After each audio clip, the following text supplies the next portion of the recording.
Assalamualaikum warahmatullahi wabarakatuh.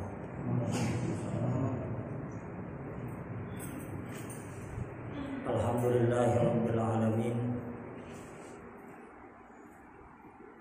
Wa bihi nasta'in ala umuri dunya waddin.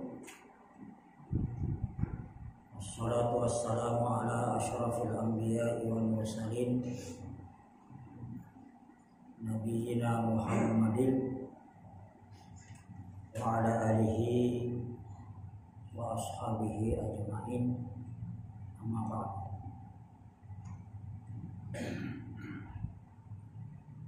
Bapak-bapak dan ibu-ibu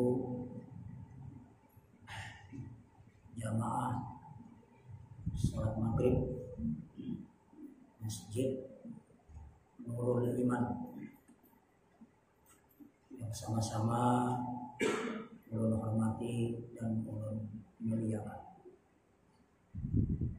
Alhamdulillah, untuk yang kesekian kalinya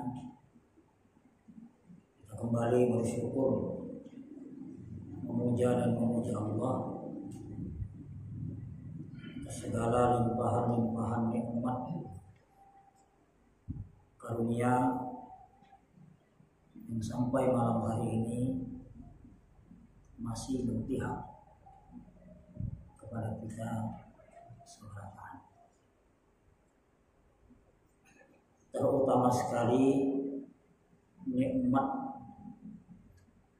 untuk tetap semangat menghidupkan masjid-masjid Allah dengan kegiatan-kegiatan keagamaan, semisal sholat berjamaah, pengajian-pengajian, atau majelis-majelis ta'lim. Kenapa kita katakan ini adalah merupakan nikmat? Karena di sebahagian tempat,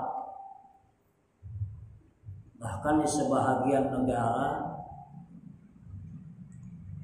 dengan adanya kasus virus corona ini justru menghimbau agar sholat itu dilaksanakan di rumah saja. Bahkan sudah ada yang mengganti lafaz azan hayya 'alas shalah dirubah menjadi sallu fi buyutikum. Salatlah kalian di rumah-rumah kalian. Kenapa? Karena adanya virus corona. Bahkan sampai pada tingkat salat Jumat hendak digugurkan. Karena ada upaya-upaya lockdown, artinya menutup tempat-tempat keramaian untuk mencegah penyebaran virus corona. Masjid ini kan tempat publik, tempat masyarakat berkumpul, sehingga Jumatan itu mau digugurkan. Artinya boleh tidak sholat Jumat, nah dengan alasan penyebaran virus corona. Sudah sampai tingkat itu ketakutan manusia pada virus corona. Kita alhamdulillah, mudah-mudahan jangan sampai ada yang menambahi lafaz azan sallu fi buyutikum.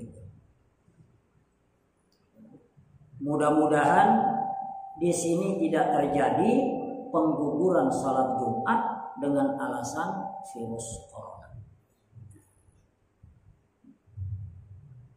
Bagaimana mungkin perintah Allah yang merupakan kewajiban bisa digugurkan dengan sesuatu yang belum pasti?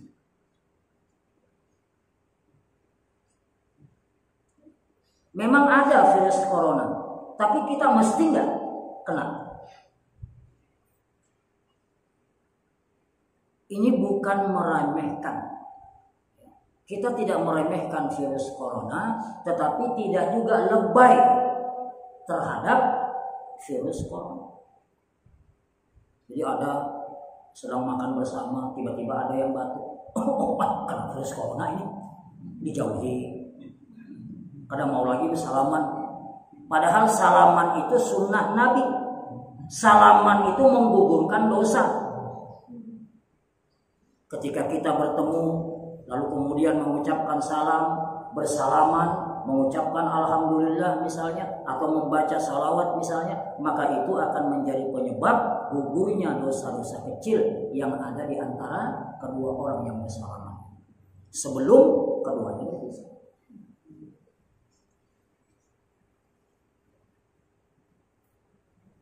Jadi belum ada alasan untuk merubah hayya 'alas shalah menjadi shallu fi buyutikum.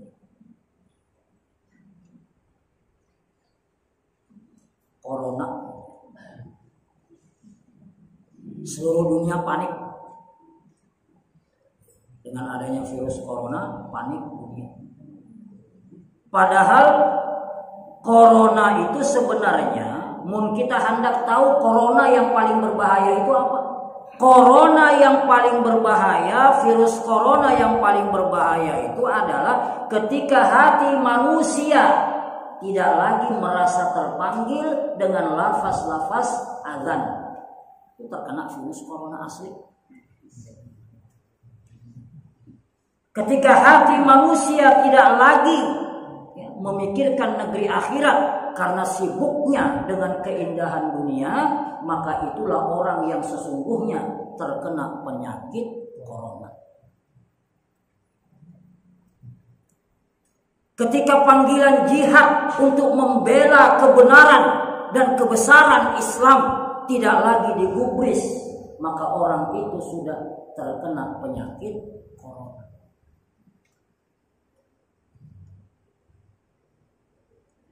Itu corona yang asli. Ketika sesama umat Islam saling bertengkar disebabkan karena hanya perbedaan paham yang bersifat ijtihadiyah, maka itu dua-duanya terkena virus corona. Itu corona asli.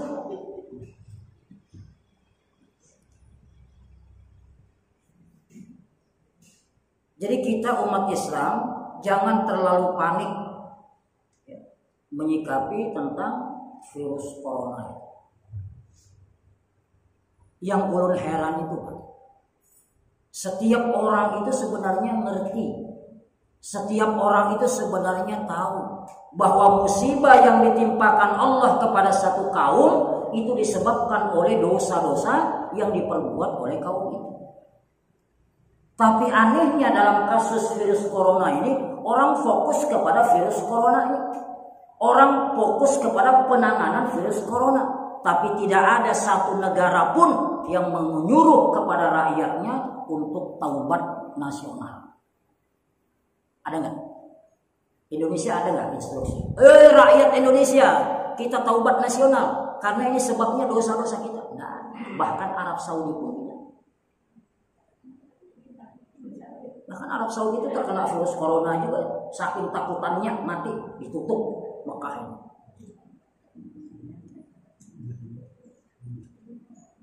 Wa 'alallahi falyatawakkalul mutawakkilun. Kalau iman itu benar ada di dalam dada, maka tawakal kepada Allah itu pasti luar biasa. Allah jamin, Pak. Alladzina amanu, orang-orang yang beriman, walam yalbisu imanahum bidzulmin. Orang-orang yang beriman dan tidak mencampur adukan imannya dengan kesyirikan. Imannya dengan kesyirikan tidak dicampur. Maka apa yang dijanjikan Allah? Mereka itulah orang-orang yang mendapatkan keamanan. Dia merasa aman karena tawakalnya kepada Allah luar biasa. Dia yakin bahwa semua wabah apapun virus corona, malaikat maut tidak akan pernah salah cabut. Kira-kira bagaimana? Malaikat maut itu Pak tidak mungkin salah cabut dengan adanya virus corona ini. Siapa yang sudah ditetapkan di Lauhul Mahfuz tahun 2020 kena virus corona misalnya, maka dia yang akan kena. Yang tidak tercatat tidak akan kena, dan itu sudah terdaftar nama-namanya di tangan malakul maut alladzi wukila. Malaikat maut yang diwakilkan untuk mencabut-cabut nyawa. Kalau kita beriman ke situ, fa'alallahi falyatawakkalul mutawakkil. Orang-orang yang beriman itu bertawakal kepada Allah. Jadi yang membuat heboh itu sebenarnya pemberitaan. Selama ini kita buka-buka itu aja beritanya, tapi tidak ada berita yang menyuruh agar kita ini taubat nasional. Taubat nasional.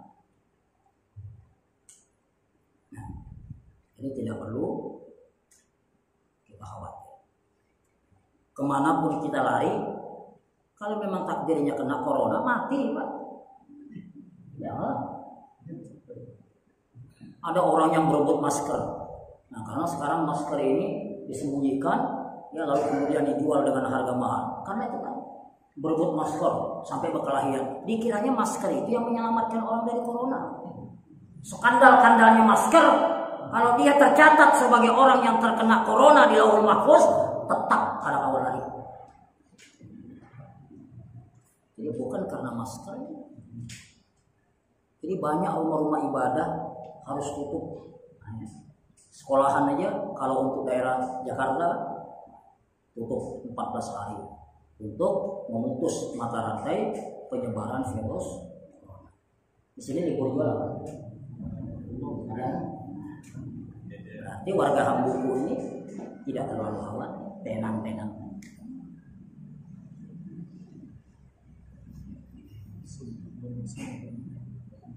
Para mubalik seharusnya mengajak umat untuk taubatan nasuha. Karena ada tuh yang nyeletuk, apa taubatan nasuha? Bid'ah itu kan? Kita tahu urusan sih itu ada juga.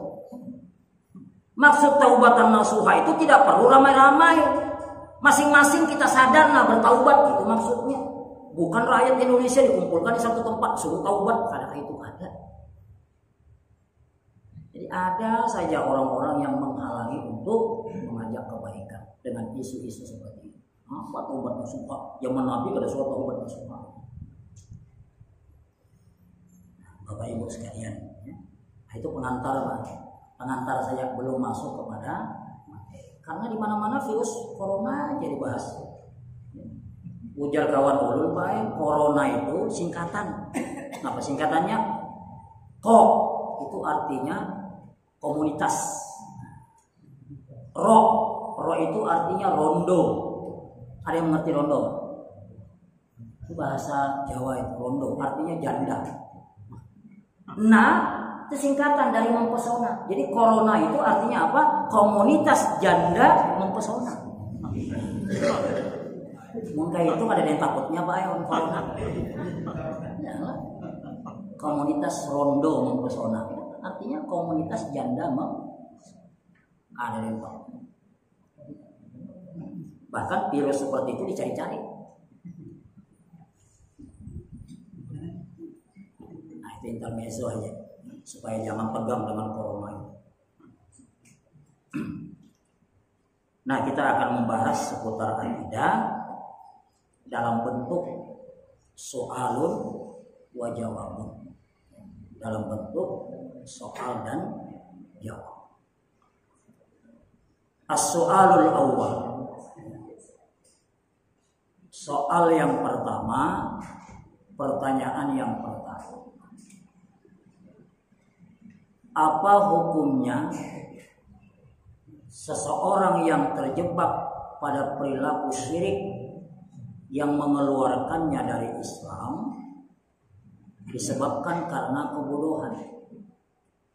Apakah perilaku-perilakunya itu akan dimaafkan oleh Allah Subhanahu wa Ta'ala?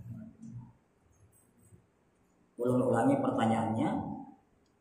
Apakah orang yang terjebak melakukan perbuatan syirik yang mengeluarkannya dari Islam disebabkan karena ketidaktahuan, disebabkan karena kebodohan, disebabkan karena kejahilan, akan dimaafkan oleh Allah Subhanahu wa ta'ala.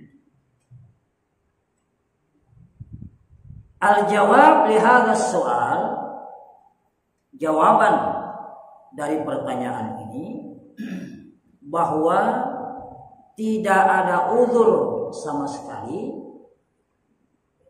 bagi orang-orang yang melakukan perilaku syirik disebabkan karena kebodohan. Tidak ada uzur itu artinya tidak ada kemaafan bagi mereka. Perbuatan mereka tidak akan dimaafkan oleh Allah karena Allah memiliki alasan yang begitu kuat.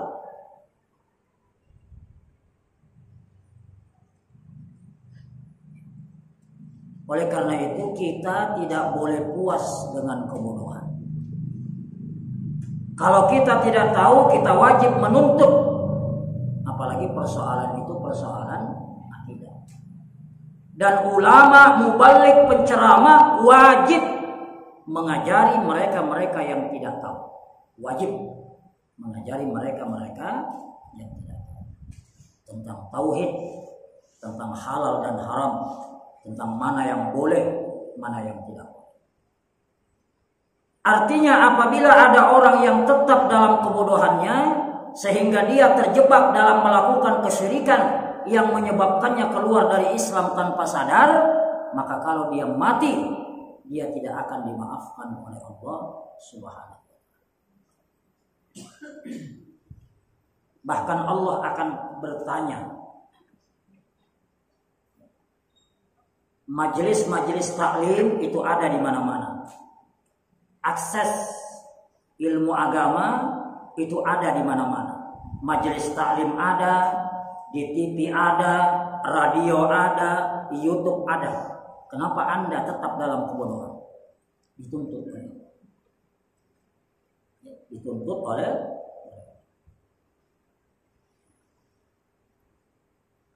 Jadi ada Pak perbuatan-perbuatan syirik yang mengeluarkan orang dari Islam.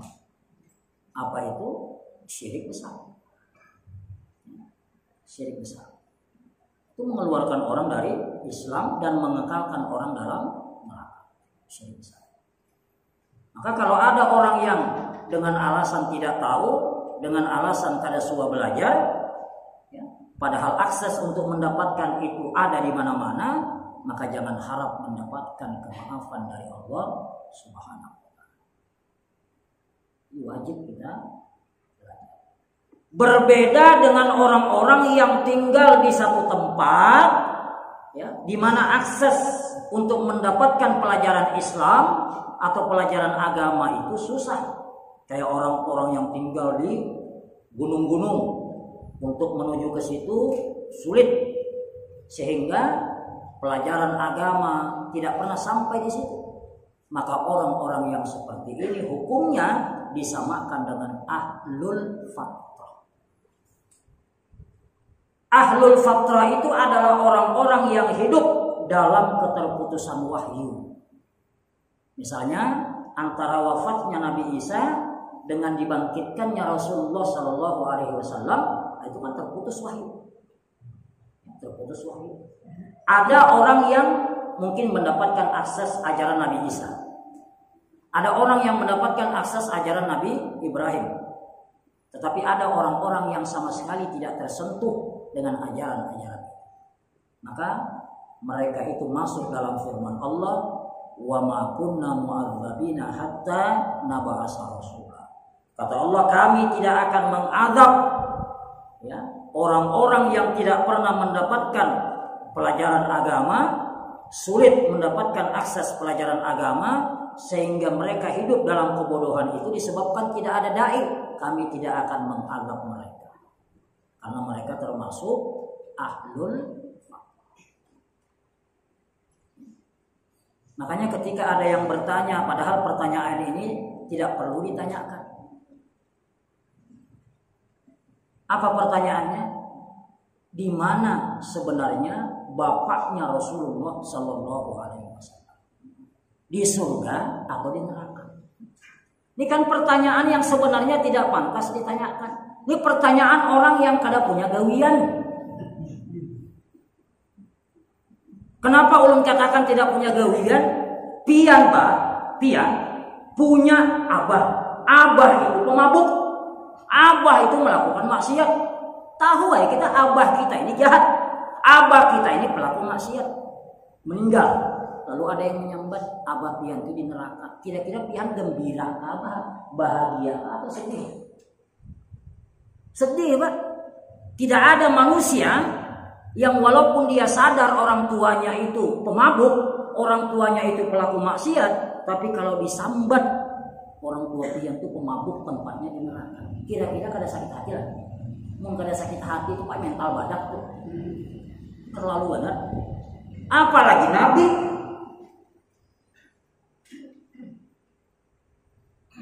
Nabi itu luar biasa sayangnya ke kita, tapi kita sambati kuitannya. Apa salahnya bagi Allah untuk mengampuni ibunda Nabi Muhammad? Apa salahnya? Ya, apa susahnya? Misalnya Allah mengampuni abahnya Rasul. Tidak ada susahnya dan itu tidak mustahil. Jadi itu pertanyaan orang-orang yang kada punya gajian. Jangan dihiraukan. Dan mereka kan hidup di zaman fatrah, zaman keterputusan wahyu. Andai kata kita berangkat dari pemikiran bapak beliau, kemudian ibunda beliau Aminah, itu hidup di zaman keterputusan wahyu. Mereka hidup antara wafatnya Nabi Isa dengan diutusnya Nabi Muhammad sallallahu alaihi wasallam. Wa ma kunna mu'adzabina hatta nab'atsa rasula. Itu orang tua Nabi.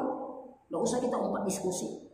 Ini akidah Pak. Akidah dari mana? Akidah seperti itu tidak menambah keimanan. Bahkan menyakiti hati Rasulullah sallallahu alaihi wasallam. Itu satu.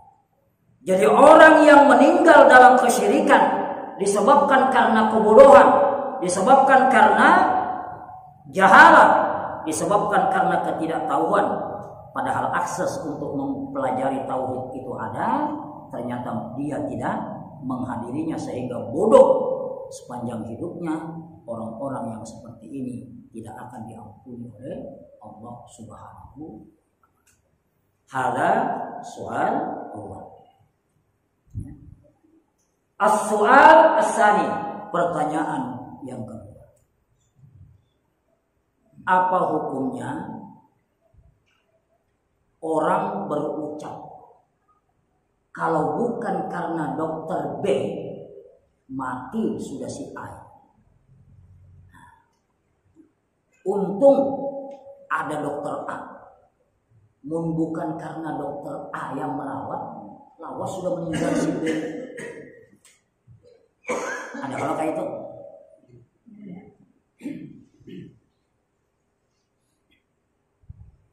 Allah Subhanahu wa taala ketika menerangkan fala taj'alu lillahi andada, jangan kalian jadikan bagi Allah sekutu-sekutu, jangan engkau jadikan bagi Allah tandingan-tandingan.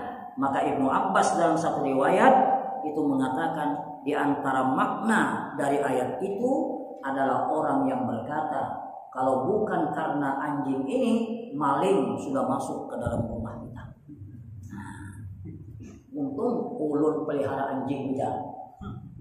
Kalau bukan karena itik ini, untuk daerah HSU kan itik Pandalan. Kalau bukan karena itik ini, habis TV kita yang orang. Itu ada itik yang teriak-teriak ujar itu. Itu masuk pada dalam tafsir ayat fala taj'alu lillahi andada. Jangan engkau jadikan untuk Allah itu tandingan. Apalagi yang masuk dalam tafsiran itu termasuk perkataan kalau bukan karena engkau, ulun kada tahu lagi kayak apa nasib.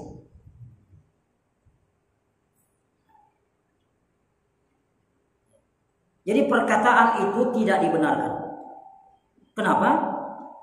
Karena sebenarnya kalau kita berpikir dengan sistem pemikiran agama, ketika si A dirawat oleh dokter B, lalu kemudian sembuh, itu sebenarnya sudah didahului oleh takdir. Artinya takdir di zaman azali itu berkata, kalau nanti engkau dirawat oleh si B, maka disitulah kesembuhanmu terjadi. Jadi sudah didahului oleh. Makanya kita kadang awak menisbatkan kalau bukan karena dokter B mati sudah. Pian sakit apa? Ulun sakit anu. Mungkin itu nyaman obatnya anu pian. Wah itu luar biasa dokter. Kadang-kadang tak ucap itu kan, padahal itu keliru. Kenapa? Karena takdir orang beda-beda. Ada yang ditakdirkan di Lauhul Mahfuz, dia sakit gigi, minum obat yang harga 500 sembuh. Tapi ada orang yang ditakdirkan ya, sampai berjuta-juta biaya kada sembuh-sembuh giginya. Karena takdir orang itu Pak. Makanya kita kada kaum menyandarkan itu. Demikian juga kalau sudah terjadi musibah kada kawa cakak-cakak kada boleh. Makanya ujar ulun cakap jangan keluar pampai. Yang bujur itu apa? Kalau sudah terjadi ucapkan qadarullah masya'a fa'al. Inilah takdir Allah dan apa yang dikehendaki oleh Allah buat. Nah, yang bujur ucapan orang-orang. Zaman modern ini Pak memang serba singkat ya. Serba singkat. Ngucap assalamualaikum aja ASS. Ya ASS kayak apa kabar pian? ASS Pak. Takuni guru bahasa Inggris. ASS itu baca S artinya apa Pak? Nah, pantat. Jadi kalau ada orang S kayak apa kabarmu dihina kita juga. Doa saja Pak sampai amin YRB. Nah, amin YRB. Apa susahnya memanjangkan amin ya Rabbal alamin. Amin YRB. Amin YRB. Amin YRB. Coba. Ya Rabbal alamin itu disingkat YRB. Itu doa. Termasuk sebenarnya kada ketujuh juga. Bismillahirrahmanirrahim wa mursaha itu disingkat dengan BMW. Kemana? Oh BMW. Bismillahirrahmanirrahim wa mursaha. Itu doa. Jangan disingkat-singkat. Nah ini masyarakat modern kayak gitu. Serba singkat. Serba singkat. Doa saja disingkat.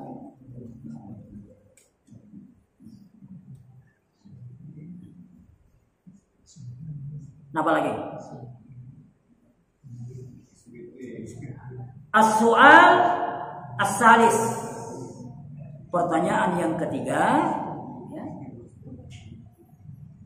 Apa hukumnya kadang-kadang dokter itu atau perawat itu berdusta lawan pasien?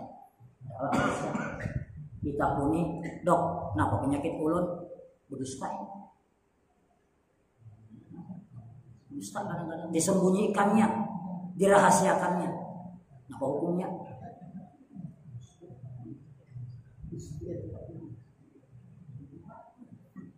Boleh nggak berdusta? Sebenarnya sebelum berdusta itu gunakan dulu kata-kata sindiran yang mengandung dua makna.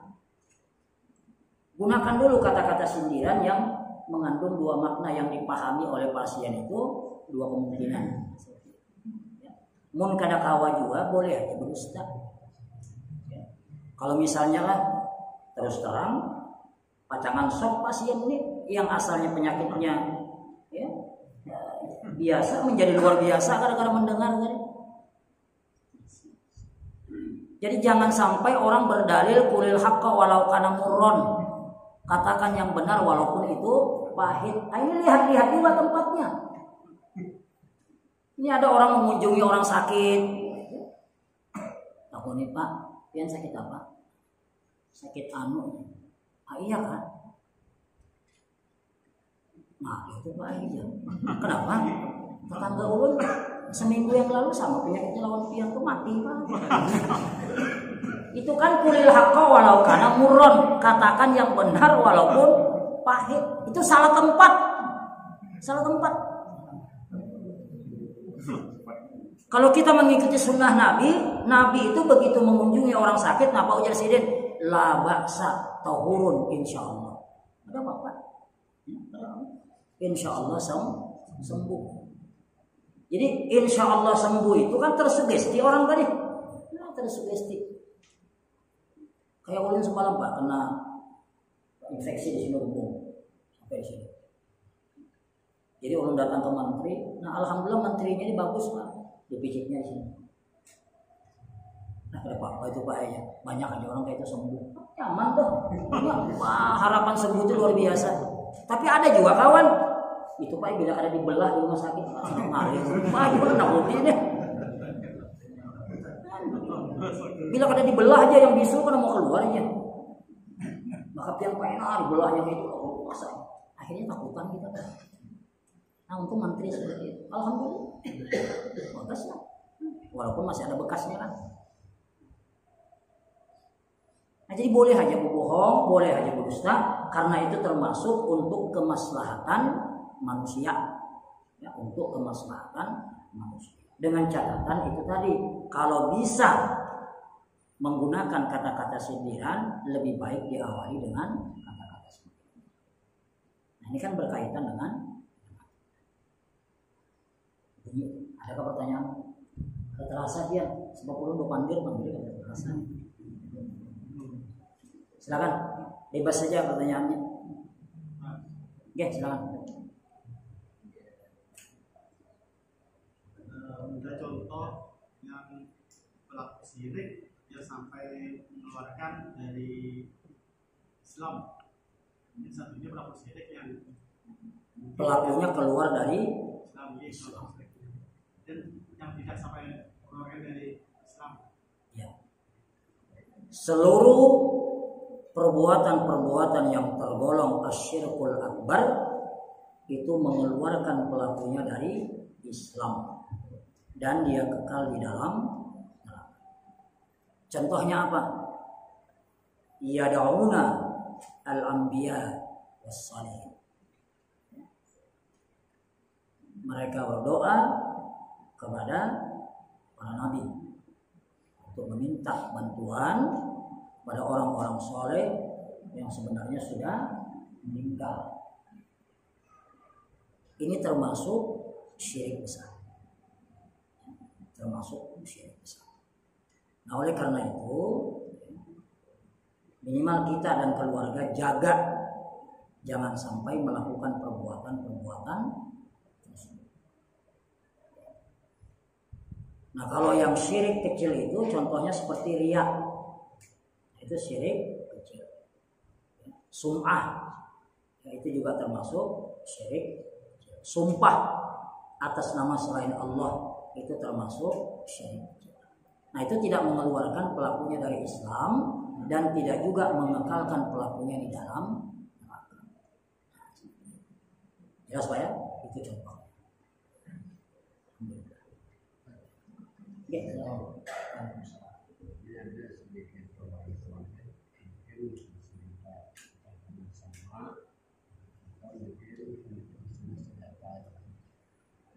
Intinya kami ada membaca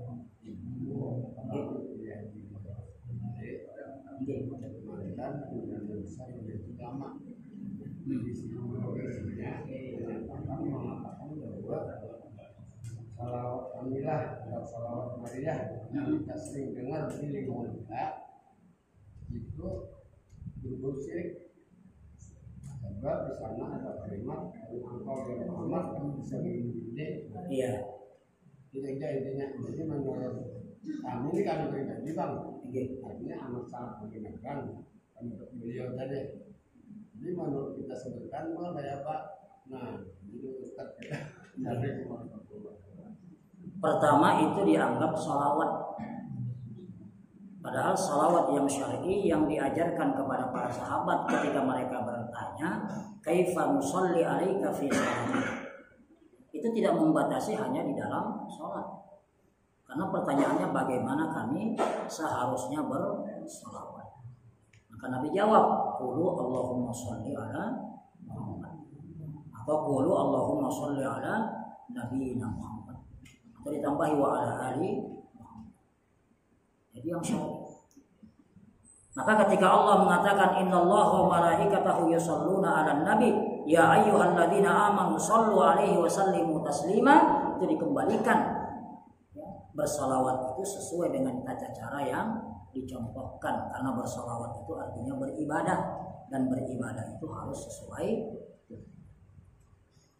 Nah, kalau yang dimaksudkan tadi itu bukan salawat sebenarnya. Sampai hari ini Pak, orang yang mengatakan barang siapa yang membaca itu sekian kali maka akan mendapatkan fadilat seperti ini, seperti ini, seperti ini. Takuni siapa yang membuat? Tidak tahu. Siapa yang pertama kali membuat salawat itu hampir tidak ada yang tahu. Termasuk orang yang mengatakan barang siapa yang membacanya akan mendapatkan fadilat ini dan ini. Ada tahu siapa pengarangnya Pak? Apakah orang Arab? Apakah orang Indonesia? Ada tahu sampai sekarang. Ada kalimatnya, ada syairnya, tapi tidak ada pengarangnya. Siapa pengarangnya? Lalu siapa yang bertanggung jawab akan memberikan fadilat ini dan itu? Nah, itu sama. Daripada kita lapah membaca, lebih baik baca yang pasti. Yang kedua, memang ulama-ulama yang mentahqiq itu mengatakan benar di situ ada unsur kesyirikan. Pertama, kata ba di situ itu bisa berarti tawassul kepada yang mati. Yang kedua, ba di situ bisa berarti sumpah. Tawassul kepada orang yang mati tidak dibenarkan. Sumpah kepada selain Allah juga tidak dibenarkan. Nah, jadi ditinjau dari dua sisi pun tidak dibenarkan. Oleh sebab itu, meninggalkan tentu lebih baik daripada mengamalkan. Ya, saya ada juga. Silakan Pak. Kita di dalam Al-Quran disebut banyak bersalawat. Karena itu Pak akan dibalas salawat tadi bikin Allah. Kemudian ada juga kita disuruh banyak berzikir. Misalnya dengan membaca subhanallah, subhanallah wa bihamdihi, subhanallah alazim. Kan berat bacaan itu melebihi timbangan, kalau ditimbang itu melebihi daripada apa dunia dan seisinya. Nah, memang keduanya sangat baik. Cuma yang lebihnya itu mana? Nah, itu aja termasuk. Sebenarnya dua-duanya itu termasuk zikir juga. Salawat itu bagian dari zikir juga sebenarnya. Jadi kalau salawat itu kan kata Nabi, man shalla alayya marratan sallallahu alaihi asyara. Barang siapa yang bersalawat kepadaku 1 kali, Allah balas 10 kali. Bayangkan kalau kita bersalawat sampai 1000 kali, berapa kali balasan Allah? Ini keutamaan salawat. Masalah zikir tadi yang disebutkan tadi, barang siapa yang membaca subhanallah wa bihamdi subhanallahil azim, itu adalah 2 kalimat habibatani indar rahman. Itu adalah 2 kalimat yang kedua-duanya dicintai oleh Allah yang Maha Rahman. Ini berat dalam timbangan tetapi mudah di dalam ucapan. Tapi ujar Nabi sedikit laku. Ini karena luar biasa fadilatnya. Karena dijelaskan oleh Nabi mana yang seharusnya kita baca dua-duanya. Kalau hari Jumat khususkan salawat, karena memang ada Nabi menyebutkan tentang bacaan salawat di hari Jumat. Jadi kalau hari Jumat itu, ya, kalau hendak zikir aja cuma banyak salawat. Nah, di luar itu banyak zikir. Di luar itu banyak atau digabung saja. Ya, digabung saja. Jadi basahkan mulut kita ini dengan subhanallah bihamdi subhanallahil azim sampai basah, ganti ulang Allahumma sholli ala Muhammad. Sampai basah ganti ulang dengan kalimat yang lain. Contoh la haula wala quwata illa billah, itu termasuk kanzun min kunuzil jannah. Itu termasuk satu perbendaharaan dari perbendaharaan surga. Jadi kita disuruh memilih baik mana yang nyaman. Mana yang nyaman. Bahkan qul la tusibanna illa ma kataballahu lana huwa maulana, ya, dan seterusnya itu. Ini termasuk bacaan dari 7 ayat yang merupakan penangkal virus corona. Qul la tusibanna illa ma kataballahu lana huwa maulana. Katakan Muhammad, tidak ada yang bisa sampai kepada kita kecuali sudah apa-apa yang telah dicatatkan Allah dalam Lauhul Mahfuz. Wa maulana, dialah pelindung. Itu baca. Pagi sore. Termasuk penangkal virus. Mun kada ajal bae, selamat. Mun ajalnya pian lari kemana aja apa? Jelas ya? Iya, silakan. Dan masih di dalam hal salat berjamaah, yang mana kita makmum itu gerakan menuruti apa yang gerakan imam, apa yang imam lakukan. Di sini ada sedikit mungkin ada apa ya? Yang ingin kami tanyakan, yang mana kebetulan imam kita itu dia ada bisi pemahaman salat khususnya salat subuh Pak. Nah, ada pemahaman yang dia yakini dan mungkin dia sahih juga, dia salat subuh itu tahiyat yang kedua itu tahiyat tetap tawaruk atau tawaruk iftiras tawaruk. Iftiras ya. Duduk 2 rakaat tadi. Tahiyat awal gitu. Iya. Ada mungkin kita pemahamannya yakin dan ada hadis sahihnya juga. Tapi kebetulan jamaah kita juga ada bisi keyakinan kalau apa ingin salam itu kita memakai tahiyat akhir. Iya. Nah, jadi mungkin situ ada perbedaan imam tawaruk dan imam iftiras mau tawaruk ya. Mau tawaruk adalah tahiyat akhir. Dan bagaimana sedangkan ayat kita mau kada membantu imam gitu. Padahal mestinya kita harus membantu imam. Padahal mungkin keduanya masih ada dari yang sahih gitu. Bagaimana salat kita gitu? Untuk pertanyaan bagaimana status sholatnya, maka sholatnya sah. Karena orang yang duduk tawarruk ada dalilnya, orang yang duduk iftiras ada dalilnya. Sekarang mari kita lihat dalam kacamata ketarjihan. Di sini pentingnya apa? Orang yang mengatakan bahwa sholat 2 rakaat duduk iftiras itu berasal dari riwayat Aisyah, yang mengatakan bahwa Nabi apabila duduk di rakaat yang kedua maka beliau duduk iftiras. Cuma pemahaman itu sebenarnya belum sempurna. Sementara riwayat dari Abu Humaid mengatakan Nabi apabila duduk terakhir maka beliau duduknya tawar. Ulu tanya, kita sholat 2 rakaat yang kedua itu termasuk rakaat terakhir atau tidak? Terakhir. Maka kalau kita merujuk kepada hadis Abu Humaid, Nabi kalau duduk terakhir duduknya dengan cara memasukkan, seperti itu. Nah kemudian kalau kita mengambil hadis riwayat Aisyah itu, maka hadis misalnya kita memutuskan bahwa duduk dalam 2 rakaat itu sholat subuh, sholat Jumat, sholat hari raya harus dengan duduk iftiras berdasarkan riwayat Aisyah, maka riwayat itu jelas bertentangan dengan riwayat Abu Humaid. Kalau kita mengambil riwayat Aisyah, maka riwayat itu akan bertentangan dengan riwayat Abu Humaid. Berarti kan menggugurkan riwayat Abu Humaid. Jadi seolah-olah riwayat Abu Humaid itu dibuang karena dia memilih riwayat Aisyah. Bertentangan. Tapi kalau kita memilih riwayat Abu Humaid, maka riwayat Aisyah itu tidak bertentangan dengan riwayat Abu Humaid. Karena riwayat Aisyah itu hanya menegaskan Nabi kalau sholat lebih dari 2 rakaat ketika duduk di rakaat yang kedua, beliau duduknya iftiras. Jelas kalau? Jadi tidak bertentangan. Tidak bertentangan. Nah sekarang pian pilih yang mana? Pilih riwayat Aisyah, nyata bertabrakan dengan Abu Humaid. Tapi kalau kita pilih Abu Humaid, riwayat Aisyah itu masuk.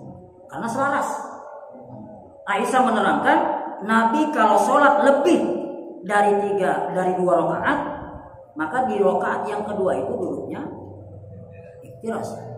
Dan setiap kali beliau sholat di akhir sholat, maka beliau duduk tawarruk. Bertentangan tidak? Tidak bertentangan. Tidak bertentangan.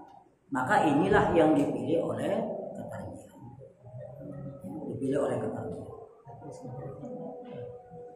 Karena lebih kuat. Lebih kuat. Jadi kita 2 rakaat, 3 rakaat, bahkan 1 rakaat duduknya kalau akhirnya duduk tawarruk. Kalau kita ngotot pokoknya bila 2 rakaat harus iftiras. Belum tanya kalau 1 rakaat bang duduknya kayak apa? Kan ada tuh 1 rakaat witir. Ujar Nabi, kalau kalian takut subuh maka berwitirlah 1 rakaat. Nah itu duduknya kayak apa? Kan 2 rakaat dipaksa iftiras. Sekarang 1 rakaat. Daripada bermasalah, mendingan kita ambil hadis Abu Humaid karena tidak akan bertentangan. Dan ini sesuai dengan kaidah hadis. Ya. Apa itu? I'malul hadisainil muta'aridaini itu aula min ihmali ahadihima. Itu kaidah hadis. Mengamalkan 2 hadis yang kelihatannya bertentangan, tapi sebenarnya bisa kita kompromikan, jauh lebih utama daripada mengambil salah satunya, membuang salah satunya. Kalau kita ambil hadis Aisyah, kita buang hadis Abu Humaid. Ya. Maka karena kita menghargai, ya silakan saja. Kalau misalnya imam berkeyakinan seperti itu, lalu kemudian duduk iftiras, sementara kita makmum berkeyakinan bahwa harus tawarruk, maka perbedaan itu tidak menyebabkan sholatnya batal. Tidak menyebabkan sholatnya. Yang batal itu Pak, yang dimaksud oleh Nabi para takhtalifu, imamnya ruku, ini bangkit dari ruku. Nah itu. Nah. Ya. Ada kalau orang Pak yang imamnya sudah ruku, ini masih baca Fatihah. Begitu ini ruku, makmum naik, Padahal Pak, kalau kita bermakmum, imam ruku, Fatihah kita belum selesai, ikuti imam ruku. Kenapa? Karena dalam riwayat Ahmad, kemudian riwayat Ibnu Majah disebutkan, man kana lahu imamun fa qiraatul imam lahu qiraatun. Barang siapa yang berimamah, maka bacaannya itu sebenarnya sudah ditanggung oleh imam. Maka kembali kepada hadis Nabi, fa idza raka'a farka'u, apabila imam ruku'lah kalian. Jangan selesaikan Fatihah. Kalau tidak para takhtalifu. Jelas ya Pak? Bila jelas itu nyaman Pak, sudah. Karena sudah jelas ampihan ya. Ya kalau jelas, mudah-mudahan bermanfaat apa yang bisa kita sampaikan malam hari ini. Assalamualaikum.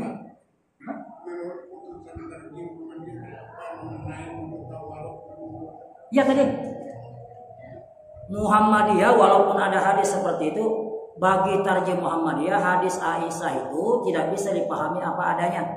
Jadi pemahaman terhadap hadis Aisyah itu harus diselaraskan dengan pemahaman Abu Humaid. Sehingga dalam ketarjihan itu ya 2 rakaat kah, 1 rakaat kah, ya 3 rakaat, 4 rakaat, bila duduk terakhir duduknya adalah tawarruk. Titik. Tidak ada istilah iftiras. Iftiras itu hanya berlaku kalau rakaatnya 4 atau 3 rakaat. Maka di rakaat yang kedua kita duduknya iftiras. Nah itu keputusannya Pak. Ya. Nah ini saja, jelas. Assalamualaikum warahmatullahi wabarakatuh.